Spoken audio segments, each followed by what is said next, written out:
Debería plegarme a la convención y recomendarles un libro de playa para estos días de estío, pero frente al espectáculo del naufragio del Estado Providencia, prefiero invitarles a la lectura de Calibán y la Bruja, de Silvia Federici, publicado por Traficantes de Sueños hace ya un par de años y cuyos análisis permiten un diagnóstico inquietante pero revelador de la actual gestión de la crisis de la zona euro. Nos cuenta Federici que fue durante su estancia en Nigeria en los años 80, cuando comprendió que el proceso de acercamiento de las formas de vida y de relación colectivas que condujo al capitalismo en el siglo XV no había terminado, sino que seguía teniendo lugar a través de nuevas estrategias. En el siglo XV, las técnicas de acercamiento de los espacios comunitarios incluyeron la guerra, la persecución de brujas y herejes, la masacre y el saqueo colonial, la expropiación de las tierras comunes, la devaluación del trabajo de las mujeres y la invención de la ideología de la raza. Los años 80 constituyeron un punto de inflexión no solo para Nigeria, sino también para la mayoría de los países africanos y latinoamericanos. Durante el periodo conocido como la crisis de la deuda, los gobiernos africanos, presionados por el Fondo Monetario Internacional y por el Banco Mundial, adoptaron programas de ajuste estructural como garantía de su incorporación a la economía mundial. Aunque aparentemente destinados a hacer la economía africana competitiva en el mercado internacional, los programas de ajuste estructural tenían como objetivo allanar definitivamente el terreno social y político ya debilitado por años de expolio colonial, y permitir el ingreso de nuevas formas de capitalismo multinacional y neoliberal, liderado por las industrias petroquímicas y agroalimentarias, de alto impacto social y ecológico, que permitirían costear los excesos energéticos y de consumo de Occidente durante la que para nosotros fueron los opulentos años 80 y 90. El terapéutico ajuste estructural, advierte Federici, supuso la destrucción de los últimos vestigios de propiedad comunal en África y América del Sur, pero también de formas culturales y de gestión de la vida colectivas, imponiendo formas nuevas y más intensas de explotación política y ecológica. El resultado del ajuste fue la transformación de buena parte del territorio africano en un salón de juegos para Total, Shell o Monsanto, un pozo de especulación y un vertedero planetario. El plan de austeridad que el metafísico FMI y los espectrales agentes de notación están poniendo en marcha en Europa no es otra cosa que el último de los cercamientos. La extensión de las técnicas neoliberales de confiscación perfeccionadas durante siglos en los territorios coloniales que ahora se despliegan sobre la vieja colonia. Si no resistimos colectivamente, las recetas del FMI para el nuevo ajuste estructural supondrán el desmantelamiento de los espacios comunes de gestión de la vida, del cuerpo y del tiempo que habían logrado sobrevivir a la expansión neoliberal en Europa, el cierre definitivo de los espacios comunes de la educación, de la cultura, de la asistencia sanitaria y social. A lo que estamos asistiendo no es a la crisis del capitalismo, sino a su expansión exponencial, a su mutación desde un modelo industrial a un modelo informático financiero, su forma más abstracta y arbitraria. El nuevo liberalismo nunca se ha sentido tan libre. Las multinacionales nadan en basura y beneficios. No nos engañemos, el mercado exulta. ¿A qué deuda se refiere el FMI? ¿A la deuda que Europa les debe a África o América Latina por haberlas expoliado durante siglos? ¿A la deuda que les deben los hombres a las mujeres por años de trabajos sexuales y domésticos no pagados? ¿A la deuda que les deben los ricos a los pobres por haberles robado el tiempo y la belleza? La deuda soberana, puesto que lo único que queda de soberano a los países es la deuda, producto de la especulación con lo colectivo, es solo una excusa para legitimar el último cercamiento. El neoliberalismo da una nueva vuelta de tuerca. Puesto que nada ha permitido probar que la democracia beneficia al libre mercado, transformemos la democracia misma en mercado. Acabo de leer el texto que se llama El último cercamiento, aprendiendo de la deuda con Silvia Federici, de Paul B. Preciado. Es un filósofo español que vive en Francia igualmente. Lo pueden encontrar en un librito que se llama Un apartamento en Urano, que son crónicas que escribió Paul a lo largo de muchos viajes por distintos lugares del mundo como curador de una muestra de arte internacional. Están escuchando la voz de Augusto Ricardo, el taller de cine y filosofía de La Única Fórmula. Da comienzo siendo las 13:12. Augusto, buenas tardes, muchas gracias por venir, gracias por arrancar con esa lectura. ¿Cómo estamos? Hola Juan, siempre encantado de estar acá. Hoy comenzamos un poco distinto, comenzamos leyendo algo. Y en otro horario. En otro horario, a veces leo al final, ¿no? Pero ahora comenzamos ya un poco con los tacones de punta. Sí, saliste con todo a la Viste, cancha. con todo, a romper la pierna, ¿no? ¿Y trajiste una guerrera, me parece? Sí, tenemos una invitada especialísima, Melissa Randev. Ella es comunicadora social, militante, feminista. Como... ¿Cómo va? Hola, ¿Qué gracias. tal? ¿Todo Gracias bien? por esta invitación. Por favor. Disfrutando también de conocer esta radio, que es muy hermosa, por cierto. Bueno, me No veré. sé si la gente que está escuchando la conoce, pero Algunos sí, otros no. tampoco sé si está abierta la invitación a todos, pero yo estoy también atenta y escuchando, ¿no? Cositas para agregar, por ejemplo, de Paul Preciado, como uno de los autores claves para pensar la teoría queer, ¿no? Y todo esto que también atraviesa la posmodernidad en la que estamos inmersos e inmersas. Y Silvia Federici, que también, ¿no? Como para reseñarla un poco, una referente del feminismo italiano y que también nos hace pensar en este Calibán y la bruja, ¿no? Cuánto de aquella Inquisición que asesinó a tantas brujas significa para nuestras comunidades americanas, latinoamericanas, ahora pensándolas desde el pensamiento decolonial, la expropiación de nuestros propios saberes, ¿no? La bruja no era tampoco tan bruja como la de Disney, sino más la abuela que te cura el empacho, la víctima, digamos, de ese endeudamiento que un poco también hoy nos viene a traer acá la columna del día. Sí, hacemos propia la recomendación de Paul Preciado de leer Calibán y la bruja. Es un libro que debería estar en cualquier biblioteca revolucionaria, digo, ¿no? Sí, sobre todo Silvia Federici además es una teórica contemporánea del feminismo, pero que se sigue reivindicando como marxista. Como marxista, sí. Y eso también me parece que hace ya, como a los que no le conocen, darle un poco de cosquillas en los dedos, eso que a mí me pasa también cuando quiero agarrar un libro nuevo, ¿no? Es decir, a ver acá qué está pasando en esta interseccionalidad entre el marxismo y el feminismo, cómo se actualiza este debate. Perfecto. ¿Y por qué estamos hablando de esto? ¿Por qué estamos hablando de Silvia Federici, de Paul Preciado? ¿Por qué arranco leyendo un texto sobre la deuda? Bueno, hace un par de años que en cualquier día para hablar de la deuda está bien, digo, ¿no? Porque siempre, digo, estamos hablando de esto. Siempre nos falta 5 para el peso. Siempre, además... Más bien en columnas de economía se lo suele abordar o de política. Exactamente, pero hoy le vamos a hacer un abordaje distinto, porque justamente vamos a intentar pensar o no pensar a la deuda solo como un hecho económico. Y pensar que la deuda quizás sea algo más que un simple factor económico. ¿Por qué? En la semana fui a ver, viste que la columna siempre la vamos manejando con lo que yo voy leyendo o viendo en la semana. En la semana fui a ver la última película de Gustavo Fontán, que es un director argentino, se está estrenando acá en La Plata, la pueden ir a ver en el Cine Paradiso, que se llama La Deuda. Justamente, por ahí el dato de color es que la actriz protagónica es Belén Blanco. Digo, yo la quiero mucho a Belén Blanco, me cae bien, me gusta verla en la pantalla. Siempre hace personajes igual medio border. Medio borde, medio trash, dijimos Sí. hoy, ¿no? Sí, exactamente. Que es algo que me impactó mucho. Primero porque hacer una película o una ficción o hacer cualquier cosa hoy en Argentina y ponerle de título La Deuda, Sí. no puede ser jamás inocente. Digo, ¿no?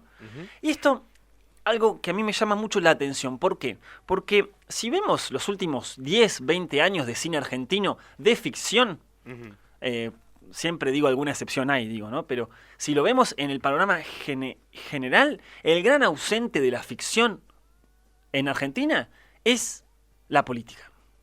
Digo, pensá en todas las pelis argentinas que hayas visto de los últimos 10, 15, 20 años, ¿en qué película se mencionó la palabra kirchnerismo? Por decir por decir un significante, digo. O macrismo, o peronismo, no sé, Claro. o radicalismo, si querés, como irte allá a significantes más bien abstractos.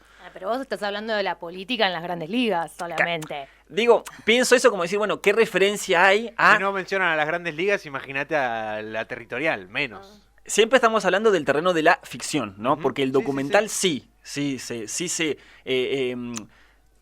se ocupó mucho de mostrar mostrar y participar de cosas que estaban pasando en el presente. Cuando yo hablo de la política, me estoy refiriendo específicamente a huellas del presente. Claro. Vos ves una película argentina del año 2009-2010 y ni te enterás qué se estaba debatiendo acá en el 2009-2010 o qué estaba pasando. Nada. Ni siquiera de la gran agenda mediática, digo. Ni siquiera de esos temas, digo. Y es muy interesante pensar que Gustavo Fontán larga una película que se llama La Deuda, cuando inevitablemente te va a resonar, aunque sea, algo del presente, algo de lo que está pasando. Ahora bien, la película... Sí, algo del discurso mediático también me atrevo a decir, ¿no? Como Cristiní, no sé, digo, hashtag a FMI, digamos. Claro, sí. Claro, exactamente, sí. La imbricación que tiene lo que tenemos por presente tiene mucho que ver con la... Dólar Blue, con la podría agenda seguir mediática. tirando hashtags. Claro, ¿qué personaje, por ejemplo, para pensar durante los años del cepo, qué personaje de una ficción argentina tuvo que comprar dólares? Y tenía que ir a una cueva y no podía ir, no. Si tenía que comprar, compraba, listo, chao. Como esas huellas del presente no aparecieron. Ajá. En la ficción siempre, ¿no? En general, siempre alguna excepción hay. Entonces, ¿qué es lo que hace Fontán? Fontán le pone de título La Deuda, que como estamos diciendo, inevitablemente nos remite ya, es una huella, es una herida, digo, no nos duele la palabra deuda, inevitablemente nos revela algo del presente, pero la película no es una ficción sobre el endeudamiento del país con el Fondo Monetario Internacional o con el Banco Mundial, es decir, no va de eso, no es un panfleto político, tampoco vamos a salir con alguna información o sabiendo algo más. La peli cuenta la historia de Belén Blanco, que es una piba que labura en la capital federal, que en la mañana en su laburo la llaman, le dicen, che, faltan 15.000 pesos, 15.000 pesos, es decir, me interesa mucho la cifra, digo, si bien es un número importante, podemos decir que es una deuda entre comillas menor, digo, Sí, no claro. es una plata para alguien que tiene un laburo más o menos conseguible. Que nada, falta esa plata, ella se la robó y la tiene que recuperar para la mañana siguiente.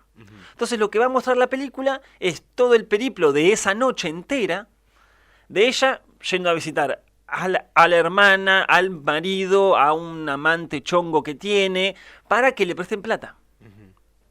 Y es muy interesante cómo Fontán va filmando al personaje de Belén Blanco en este naufragio, digo, ¿no? Por toda la nocturnidad de Buenos Aires, se la pasa viajando. Además, como hay un sentido de contrarreloj, digo, que en el cine funciona siempre bien, digo, ¿no?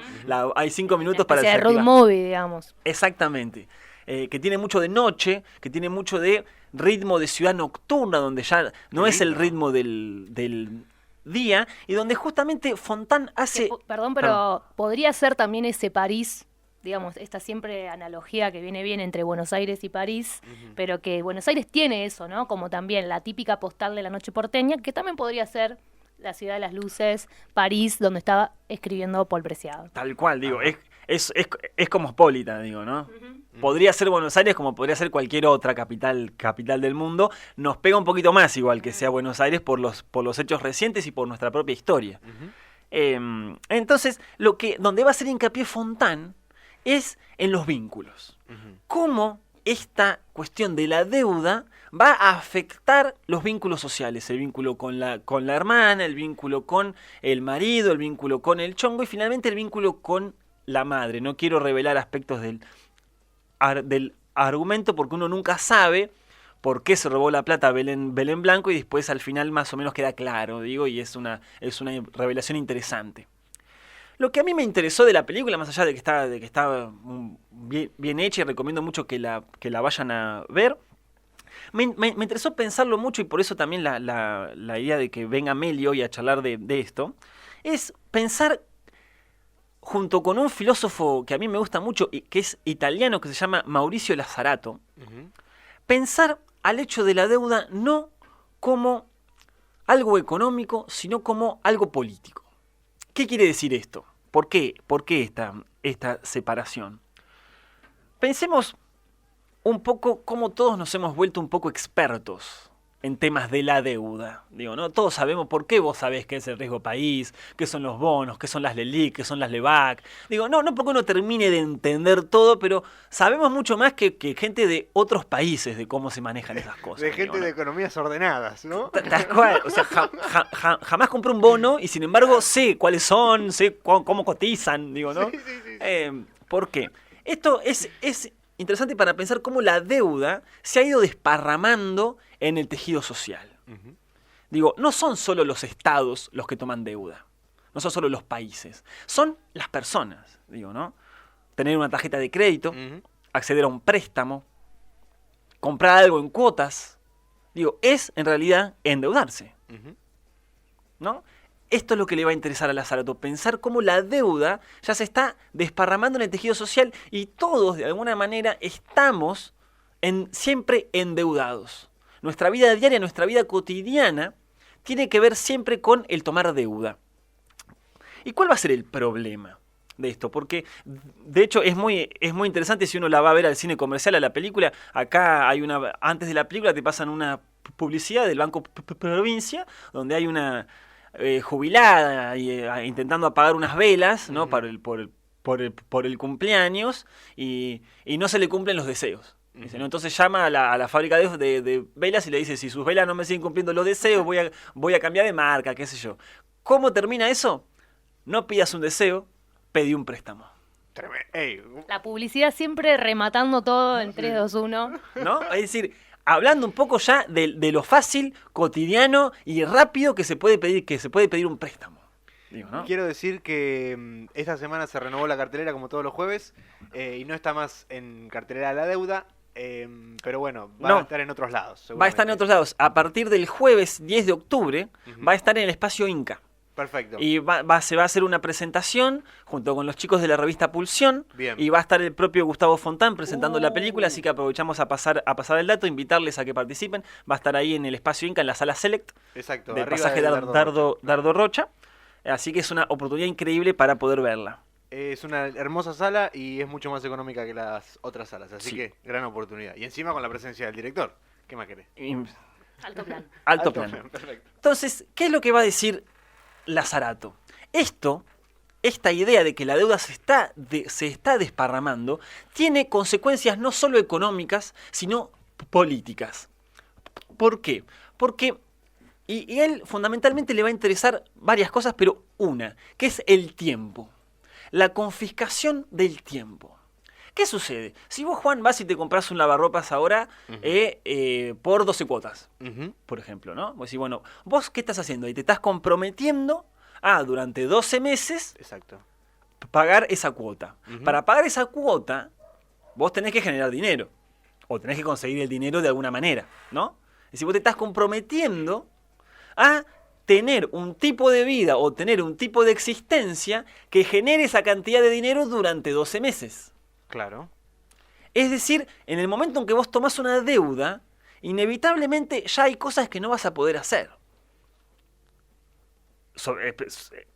En el sentido de si no querés recibir el castigo por no pagar la Obvio, deuda, ¿no? obvio, sí. Ya hay cosas que no podés hacer. ¿Y cuántas opciones de vida hay que te permitan a vos generar un ingreso fijo estable durante 12 meses? No son tantas. Ujú. No solo no son tantas, sino que todas esas opciones no hacen otra cosa que ya reproducir el sistema de relaciones que ya tenemos. Es decir, ya están subordinadas a la dinámica del capitalismo. Claro. Y esto es lo que va a estar pensando Lazzarato, que es, digo, un pensador que viene desde la biopolítica y desde cierta cuestión posmodernista, ¿no? Freddy Jameson pensando que es más fácil imaginar el fin de la humanidad, ¿no? El apocalipsis de la humanidad, que el fin del capitalismo. Ujú. Es decir, cómo la deuda es una técnica de gobierno. Es un dispositivo, es una tecnología que permite gobernar. ¿Por qué? Porque el poder, ahí donde vos tomaste unas 12 cuotas, y estoy pensando en un ejemplo, digo, muy sencillo, el poder ya puede prever cómo te vas a comportar.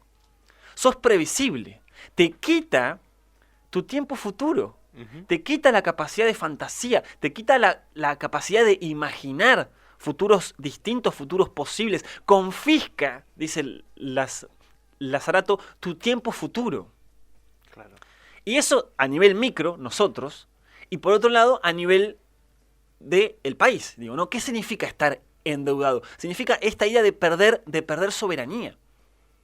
Bueno, se hizo mucha gracia, mucho chiste en Twitter para encontrarle el lado cómico, ¿no? Con esta deuda a 100 años que tomó el gobierno actual y se hablaba de que, bueno, los hijos de mis nietos van a terminar de pagar el bono, ¿no? De aquí a 100 años tenemos un compromiso como país asumido y vamos a tener que pagar mes a mes o año a año, no sé qué sea, haciendo este depósito de dinero.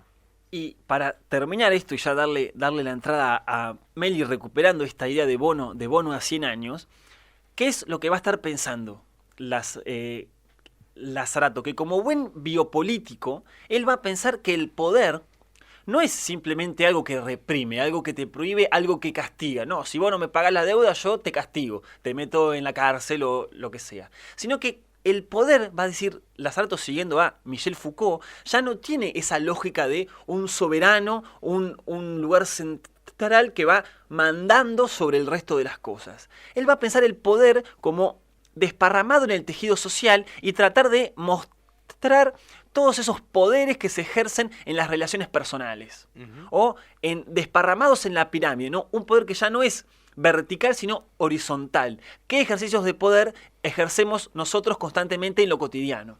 Entonces, pensando en eso, él va a pensar, bueno, la deuda no es solo un dispositivo de castigo, no es solo listo, vos para pagarme la deuda vas a tener que vivir así, si no yo te castigo, sino que va a producir también. El poder es productivo, porque si el poder solamente dice que no, si el poder solamente reprime y castiga, no se sostendría nunca. Claro. El poder lo que tiene que hacer es producir un deseo, producir que uno incorpore esas dinámicas y las quiera uno. Entonces, ¿qué va a decir Lazzarato? La deuda segrega, produce un tipo de moral, que es justamente la del individuo responsable, ¿no?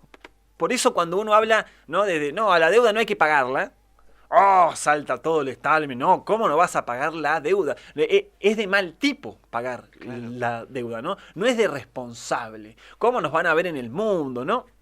¿Por qué? Esto Lazzarato lo saca de Nietzsche. Nietzsche en la genealogía de la moral, él encuentra que la palabra, Nietzsche que era filólogo, ¿no? Es decir, que analizaba el lenguaje, las palabras, le interesaba la historia de las palabras, él encuentra que la palabra alemán que significa deuda es la misma que se usa para culpa. Entonces él encuentra rápidamente en la genealogía de la moral, ¿no? Cómo deuda y culpa desde el comienzo van emparentados, van vinculados. A mí deuda y culpa enseguida me viene el discurso religioso, ¿no? También uno tiene que pagar sus pecados y no por nada también como comenzamos hablando de esta columna y de las brujas que son cuerpas feminizadas, que son sujetas de la historia, vulneradas. Recordemos esta historia argentina puntualmente, pero que también hace eco en otros lugares de América Latina, cuando los momentos de crisis, ¿quiénes son las que salen a bancar la olla? La pregunta decanta rápidamente, ¿no?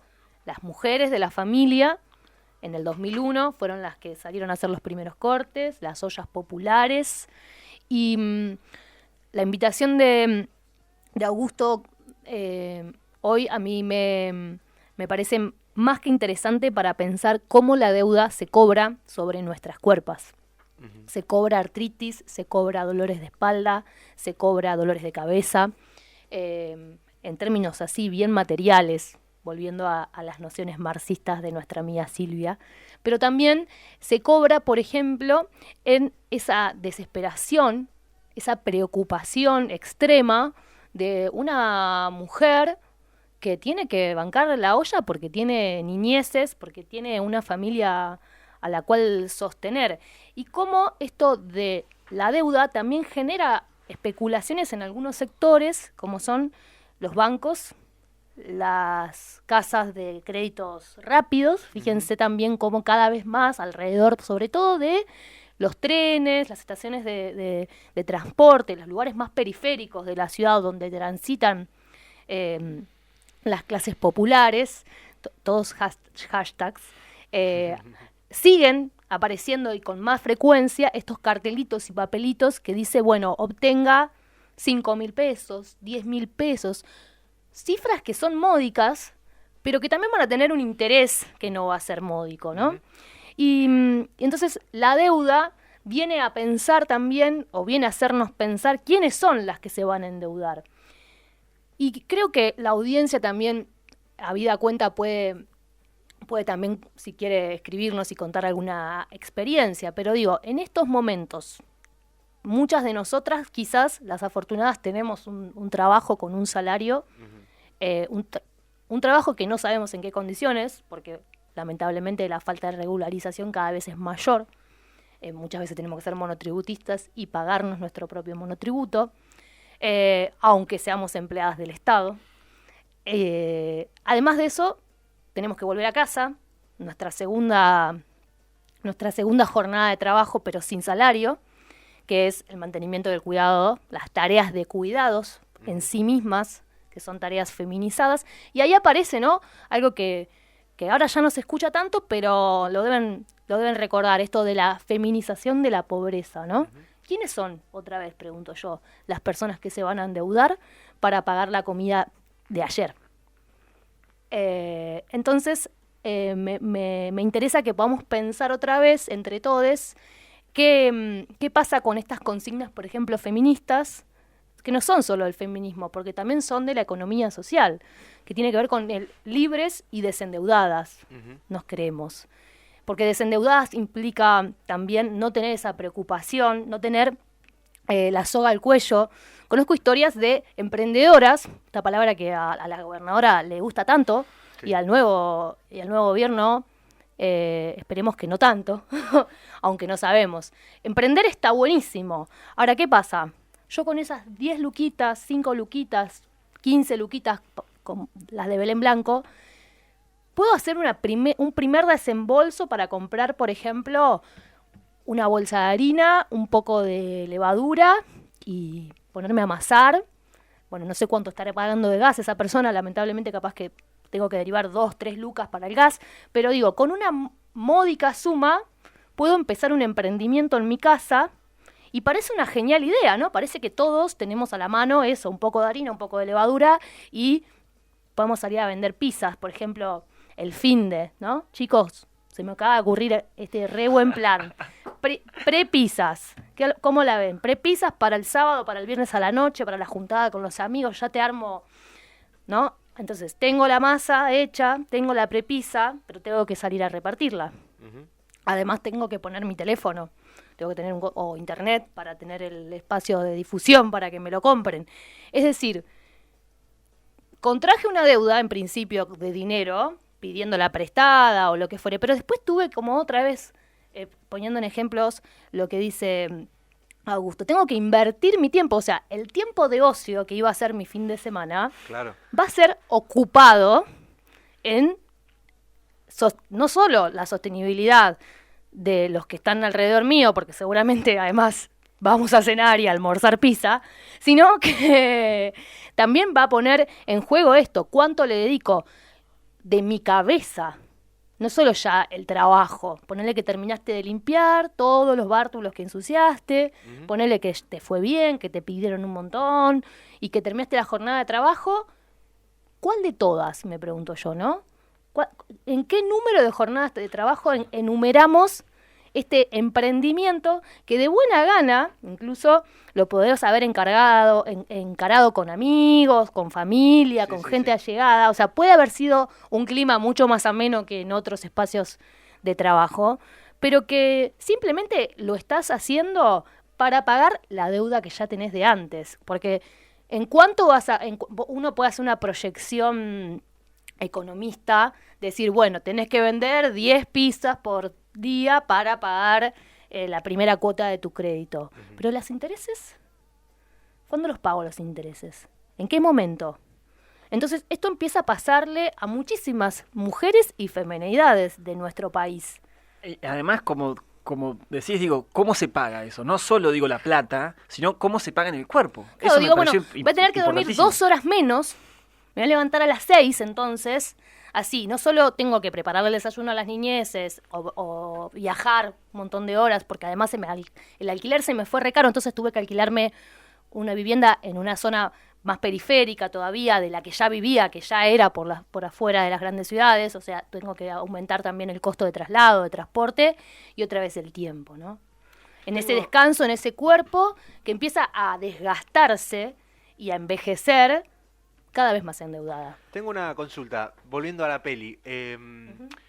Belén Blanco, ¿atraviesa todas estas problemáticas que vos estás mencionando? Sí, ¿O justamente. ¿Cómo se las ve en la película? Era la aclaración que iba a hacer. Vos sabés que hay un momento en la película en la que ella es asmática y le da una crisis asmática. Una escena genial en la película es cuando tienen que ir a la guardia del hospital. Claro. ¿No? Gran parte, digo, de ese tiempo que ella necesitaba para ir para acá, para allá, está de repente en una guardia de hospital, ¿me entendés? Y vos decís, Claro. de ahí no va a sacar plata, ¿no? Ujú. Y es Quizás muy... todo lo contrario, si tiene que salir a comprar medicamentos, por ejemplo. Exactamente, que de hecho de paso no se los compra. Dice, sí, Claro. gracias, le dice al médico, sí, chao. Muy probablemente no tenga obra social y le salgan otro tanto plata. Claro, sí. Y Bien. entonces se nota mucho en el cuerpo, se nota mucho en que, por ejemplo, ella está pensando también en el compañero de laburo, porque el compañero de laburo le dijo, yo dependo de que vos devuelvas esa plata, porque los dos tenemos el mismo, o sea, yo soy tu jefe, pero yo tengo otro jefe también. Digo, si vos no devolvés esa plata, caemos los dos y loco, y yo no hice nada, o sea, yo no me robé la plata. Entonces, y fundamentalmente no quería revelar, pero vamos a revelar un poco, ella roba la plata porque es sostén de su mamá. Ajá. Y su mamá es lo que podríamos llamar adicta al juego, al casino. Ajá, ludópata. Ludópata se dice, no quería usar el término. Entonces, ¿cómo es? Por eso es importante que Belén Blanco sea una mujer en la película, no es casual. Digo, porque esto que está diciendo Meli, la feminización de la pobreza, digo, o las cuerpas feminizadas, son las que sufren, digo, con mayor rigor esto, porque también, hay que decirlo, la deuda es una técnica de disciplinamiento. Exacto. Es una manera de disciplinar. Digo, vos vas a vivir así, así, así. No vas a poder hacer esto, ¿no? ¿Qué es eso de irse de vacaciones todos los años? ¿Qué ¿no? es eso de tener tiempo libre? ¿Qué es eso de tener tiempo libre? Ujú. Y es muy loco porque Lazzarato analiza un poco cómo funciona una tecnología. ¿No? Es decir, una tecnología no es necesariamente un artefacto técnico, digo, ¿no? Es como una cosa que como especie humana aprendemos, ¿no? Es decir, esto que decía Meli, ¿dónde termina la jornada de trabajo? Nosotros estamos viviendo esta época donde la jornada de trabajo no se acaba nunca, digo, ¿no? De hecho, ella tiene que salir a recuperar esa plata durante lo que serían sus horas de sueño, ¿no? Claro. Porque ¿qué es esto? Digo, el celular, ¿no? Que dice, qué bueno el celular, ¿no? A partir de ahora podemos estar conectados, uno puede comunicarse rápidamente, estar conectado las 24 horas, pero ¿en qué termina eso, no? Vos estás después a las 6 de la tarde, que terminaste tu jornada laboral, qué sé yo, en tu casa y te escribe te escribe tu jefe, che, ¿no tenés el archivo tal para mandarme? Dale, mandámelo si es un toque, apretás 2 botones y me lo mandás. Voy a decir, bueno, pero mi jornada de trabajo se terminó, o sea, ya está, es cierto, no me cuesta nada. Pero ¿por qué yo tengo que gastar energía ahora en eso? Estoy poniendo un ejemplo, digo, por supuesto, muy sencillito, elemental, ojalá fuera eso lo más grave, ¿no? Pero cómo las tecnologías, ¿no? Abren campos que terminan siendo después colonizados por esta lógica del productivismo, ¿no? Tenemos que estar produciendo, estamos obligados a producir. Digo, y esto tiene que ver con esta producción de lo que Lazzarato llama el hombre endeudado. Yo quiero recomendar el libro de Lazzarato, que es un libro muy cortito, que se llama La fábrica del hombre endeudado. Lazzarato, al igual que Federici, es marxista, pero un marxista, podríamos decir, completamente heterodoxo, digo, porque lee a Deleuze, lee a Foucault, lee a toda la biopolítica, a los que los marxistas no leen, digo, a los marxistas les saltaría un poco la punta. Un marxista heterodoxo. A mí me interesa también agregar, digamos, que hay muchísima bibliografía en torno a la economía feminista y que también mucho de esto que yo conté, de los emprendedurismos y qué sé yo, aparecen muy marcados por la economía social y popular, ¿no? Donde no solo está esta cuestión de los microcréditos, sino también como el lado B, digamos, de la parte positiva, como para no terminar tan abajo, es que América Latina siempre ha encontrado instancias de resistencia, ¿no? Entonces, también podemos encontrar ejemplos de, o sea, esta noción, el AINI, ¿no? La ayuda mutua, como quizás entre pares podemos encontrar una forma de apoyo recíproco en el que no necesitemos recaer en un ámbito como estos de préstamos de dinero para hacer el sueño de nuestra vida, porque en el medio se juegan nuestros sueños, claramente. En el medio se juegan nuestros deseos, ¿no? Se comercializa un poco con eso en la experiencia. Es la idea de pensar que la deuda no solo nos afecta económicamente, digo, ¿no? produce un tipo... Angustia a alguien, al fin de cuentas, si no puede concretar su deseo. Y bueno, hay experiencias, no solo en la Argentina, sino en el resto de América Latina, donde, por ejemplo, el banquito de la economía popular en su momento era una estrategia de que nos juntábamos 10, poníamos todos los meses un monto X, y bueno, este mes se lo lleva Augusto porque está por filmar una película. Otro mes te lo llevas vos porque la radio necesita un nuevo cartel. Otro mes me lo llevo yo porque, no sé, el negocio de las pizzas prosperó y de repente quiero comprarme un horno más grande. Entonces, experiencias, digo, que dan cuenta de que la solidaridad es un valor que la macroeconomía lamentablemente todavía no ha conquistado, ¿no? Todavía no la tienen tan incorporada. Hay un factor que tiene que ver con la ayuda recíproca que nos hace, más que seres endeudados, seres con un amplio potencial de valor. Bien, chicos, 13:44, Richard, me tengo que ir. Sí, una cosita más. Primero, sé cómo termina esto. Es muy interesante, sí, me extiendo más. Pero es muy interesante en relación a lo que dice Meli, que Belén Blanco en la película siempre consigue el dinero. Cada persona que ella ve le presta lo que tiene, lo que puede. Digo, ¿no? Por ahí, me estaba muriendo yo. Pero no quita igual eso, no quita la angustia. Digo, ¿no? Está bueno, o sea, siempre es mejor que ocurra eso, pero eso no es que soluciona la cuestión. Y es muy interesante, al final de la película, la vemos a ella tomando en el tren, digo, con cara, después de que nosotros sabemos que no durmió y sabemos todo lo que hizo, y la cara de ella es exactamente igual a un montón de caras que están ahí, que es de gente que está también tomando el tren, digo, ¿no? Un poco lo que está viendo Fontán, esto que vimos, chiquito así, está pasando en todos lados. Tipo cuando la cámara no está filmando algo y se va y vos te das cuenta que eso es parte de algo más grande. Claro. Bueno, exactamente, eso es un efecto buenísimo. Uno se queda en la película pensando, claro, esto que vi no tiene nada de excepcional, no es una aventura. Digo, probablemente 10 más de los que están en ese tren tuvieron una noche parecida. Bien. Augusto Ricardo en el taller de cine y filosofía. Vamos a mantener el ritual, Richard, a pesar de que nos extendimos en el tiempo. Recomendaciones, ¿qué tenés para recomendarnos? Si querés, de este tipo de cosas, libros. Sí. La tradición es que invitades recomienden algo para leer, para ver, para escuchar, lo que sea, siempre que sea, la idea es que sea conseguible, digo, ¿no? Claro, bueno, me agarraron bastante desprevenida, la verdad, porque no había pensado en recomendaciones. Básicamente esto, que puedan encontrar formas de alianza comunitarias. No les voy a pedir que compren nada porque no quiero estimular al consumo. Me parece que sí, en estos momentos de crisis, de desidia y de donde muchas veces también nos encontramos desoladas, podamos compartir con otros y con otras la vida, que vale la pena ser vivida, que la deuda no se cobre en nuestras vidas porque realmente vale la pena que la compartamos y que además tengamos la experiencia de hacerlo codo a codo. Gracias. Richard, hasta el viernes que viene. Hasta el viernes que viene, Juan, muchas gracias. ¿Tenés fecha? ¿Tenés fechas? Sí, tengo fecha mañana, sábado en Bursaco, a las 7 de la tarde, en el Derrumblé. Va a estar lindísimo, vamos a ir con un taller que se llama La Rebelión. Bien. Y el domingo, acá en La Plata, en el Centro Universitario de Azul, 47 entre 11 y 12, a las 5 de la tarde, estamos con el cierre del taller que le estuvimos dedicando varios meses a Albert Camus. Bien. El cierre va a ser, por supuesto, abierto a todo público, no es necesario, por supuesto, haber ido al taller, sino que la idea va a ser como ver un panorama de todo lo que fuimos viendo en el taller a la luz de una película de Akira Kurosawa que se llama Vivir.